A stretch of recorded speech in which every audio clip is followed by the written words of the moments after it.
respond to Mr. Magnum's response. They will then each have a minute for rebuttal. That'll be the pattern for all the questions from here on.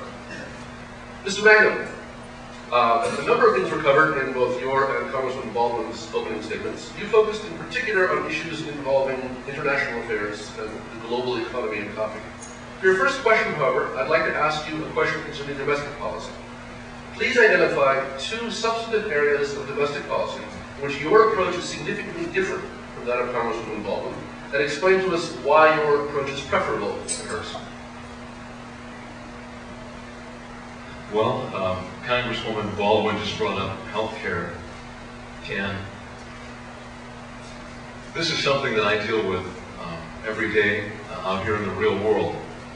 I provide for the co-workers in my business their health insurance benefits with zero payroll deduction, and this year they went up 37%. There are a number of practical things that we can do to get our healthcare situation under control. And if you go to my website, davemagnum.com, you'll see that I've outlined 10 points of ethics reform that I want to see. And the first thing that I said is that I will not accept the Cadillac healthcare plan that members of Congress bestow upon themselves until we have meaningful reform. I will go to Congress and embarrass members of both parties. It's unconscionable that Congress should receive this out-of-the-world health care plan when 43 million Americans don't have any health care. I will embarrass members of both parties. I will do whatever I have to do. Can you imagine if somebody like me would say, listen, folks, if within 90 days we don't start moving this ball down the field, that you're going to lose this out-of-this-world health care plan that you have. I think we could get them off the dime pretty fast. There's something called the Small Business Health Fairness Act that's designed to allow small companies like mine to pool their resources so that they can band together and that they have more buying power. My opponent has voted against that several times, and when I asked her about that in debate in front of the downtown Madison Rotary Club, she said she voted against it because you can't trust business people to do right by their employees. Small businesses like mine, and we have so many entrepreneurs there's so many female entrepreneurs right here in Madison.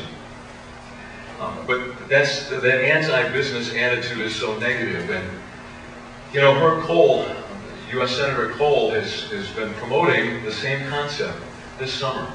He said he's so tired of hearing people just jaw-jack about health care. And I look forward to the opportunity to potentially work with Senator Kohl. You know, my opponent went to Congress with a lot of promise talking about universal health care.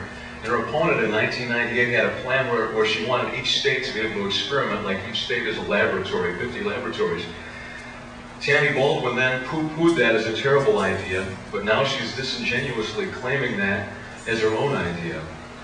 We need new ideas, and I want to have a chance to be your new employee and take those to Congress. We just covered one, doctor, and we'll get to more later on. Healthcare is my #1 priority, and it's worthy of that full 3 minutes. Congressman Baldwin, your response. Well, in terms of two issues upon which our opinion is very different, I suspect there are many, but I will tell you, and this may sound a little harsh, that I've been having trouble on many of the issues actually determining what my opponent's position is. But I do know from his previous answer and others before about the differences that exist in our opinions about health care reform. Now, first of all, it's not 43 million, it's 46 million uninsured people in America. And that's not only the tip of the iceberg, because there are probably as many still, again, another 40 million or so who are woefully underinsured, who lack coverage that's comprehensive, that would be there as a safety net if some injury or debilitating illness were to occur. And this is the issue that brought me to politics, to public life. This is the issue that keeps me there. it is something that we have to work on. The solution that you just heard my opponent talk about is no solution at all. This small business, otherwise known as associated health plans, because what it does is it erodes the quality of coverage. What it does is it removes these plans from regulation at the state level. It's very clear, and that's why they have term after term failed to pass the Congress, because the solution to our healthcare woes is not to replace comprehensive health insurance with cheap, flimsy insurance that doesn't cover anything.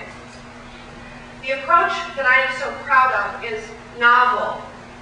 We worked over a year, 2 conservative Republicans, Tom Price of Georgia and Bob Beaupre of Colorado, my colleague John Tierney, a Democrat of Massachusetts, and myself. We brought in conservative advisors, liberal advisors. It wasn't some person 8 years ago who was in the room advising us. This was a new idea, a new concept, and we are very proud. The reason it's novel is because for so long we have had a variety of healthcare reform plans introduced into Congress that have gotten nowhere.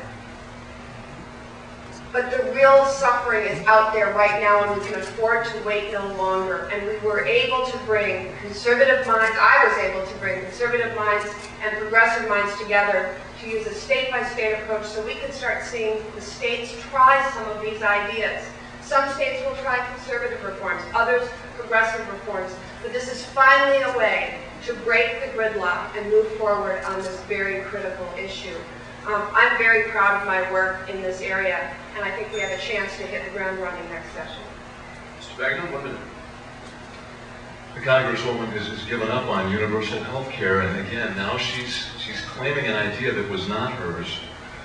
This is something that Russ Feingold has been promoting, that Tammy Thompson has been voting.